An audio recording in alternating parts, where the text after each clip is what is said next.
안녕하세요. 미주토피아입니다. 벌써 5월이 밝았습니다. 월가에는 예로부터 세린메이, 즉 5월에는 주식을 팔고 떠나라는 유명한 격언이 있죠. 그래서인지 벌써부터 시장의 변동성에 지레 겁을 먹고 매도를 고민하시는 분들이 많습니다. 하지만 과연 지금이 도망쳐야 할 때일까요? 결론부터 말씀드리면 지금은 공포에 질려 도망칠 때가 아니라 다가올 하반기 슈퍼버블장을 준비해야 할 매우 중요한 시기입니다. 105불이라는 고유가 속에서도 미친 듯한 어닝 서프라이즈를 내놓는 빅테크들의 실적이 이를 증명하고 있습니다. 오늘 영상에서는 나스닥 QQQ의 정확한 지지선과 목표가부터 시장의 방향을 쥐고 있는 오일과 국채금리, 그리고 운명의 실적 발표를 앞둔 팔란티어와 메타, 일라이릴리, 마지막으로 비트코인의 세력 움직임까지 전부 팩트와 차트를 기반으로 시원하게 분석해드리겠습니다. 영상 끝까지 시청하시고 5월 시장의 승자가 되시길 바랍니다. 구독과 좋아요 누르시고 바로 시작하겠습니다. 먼저 나스닥 QQQ 차트 보겠습니다. 현재 나스닥 전혀 하락의 신호가 보이지 않습니다.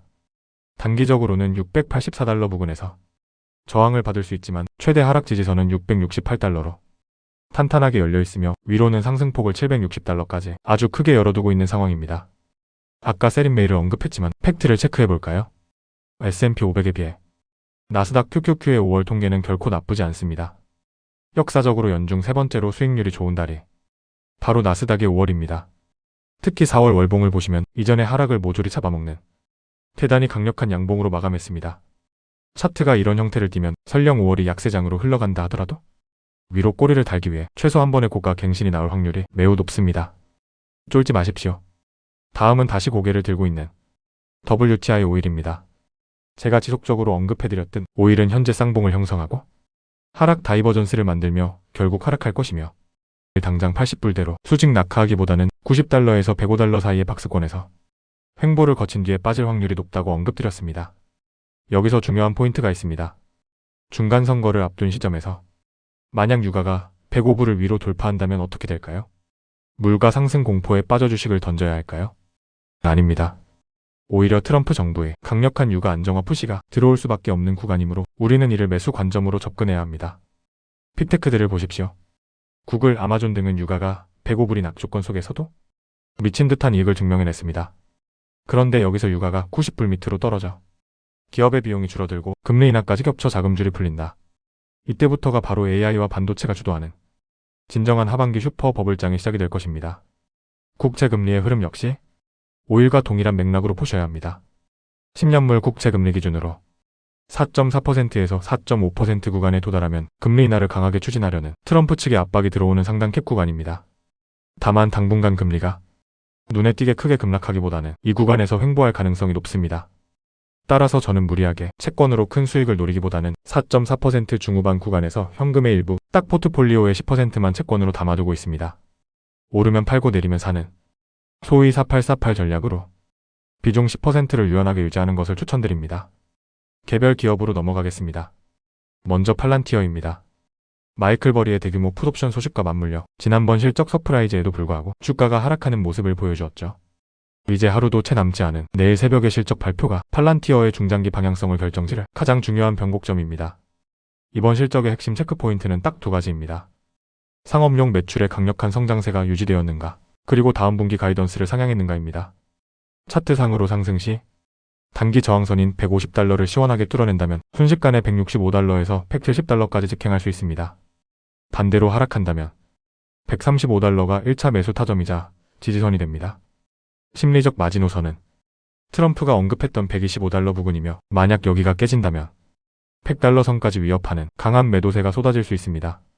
저번 영상들을 보셨다면 아시겠지만 저는 125달러 부근에서 최근 분할 매수를 마친 상태입니다. 만약 125달러가 밀린다면 100불을 기다리며 아주 러프하게 분할로 다시 접근할 것이고 상승해준다면 1차 목표가인 180달러까지 홀딩할 계획입니다. 다음은 실적 발표 이후 큰 폭의 하락으로 주주분들의 애를 태우고 있는 메타입니다. 하지만 저는 오히려 이번 하락을 기회 삼아 다음 분기까지 천천히 수량을 모아가고 있습니다. 메타의 차트를 보면 600달러가 매우 강력한 철통 지지선입니다.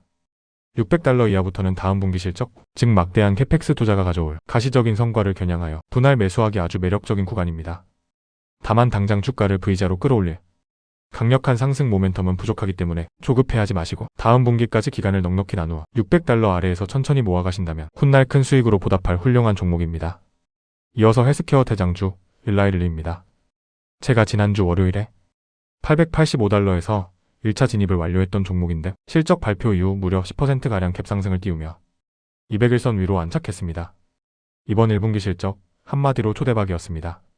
매출은 198억 달러로 전년 대비 무려 56%나 폭등했고 조정주 당순이익 역시 8.55달러를 기록하며 시장의 기대를 가볍게 짓눌렀습니다. 1등 공시는 당연히 비만당뇨 치료제입니다. 마운자로 매출이 86억 달러로 폭발했고 챗바운드 역시 41억 달러 이상 팔려나가며 시장의 강력한 수요를 숫자로 증명했습니다. 압도적인 매출과 EPS 성장 그리고 생산 능력 확대 속도까지 증명된 마당에 금리 인하 사이클까지 겹쳐진다면 정고점 돌파는 기정사실로 보고 있습니다. 하지만 지금 당장 불나방처럼 추격 매수하기보다는 침착하게 눌림목을 기다렸다가 비중을 늘려가는 전략을 취하겠습니다. 마지막으로 암호화폐 섹터 비트코인입니다. 비트코인은 실적이나 펀더멘탈로 움직이는 시장이 아닙니다. 오직 유동성과 세력에 의해 움직이는 철저한 수급의 영역입니다. 즉 세력들이 가격을 올리기 위해서는 개미들의 물량을 철저하게 털어내야만 가능합니다. 현재 1차 상승 파동 이후 건전한 조정을 거치며 다음 상승을 준비 중입니다. 여기서 주의할 점은 단기적으로 88,000달러 구간까지 급등이 나온다 하더라도 세력들이 곧바로 10만 달러로 쏘아 올리지는 않을 것이라는 점입니다.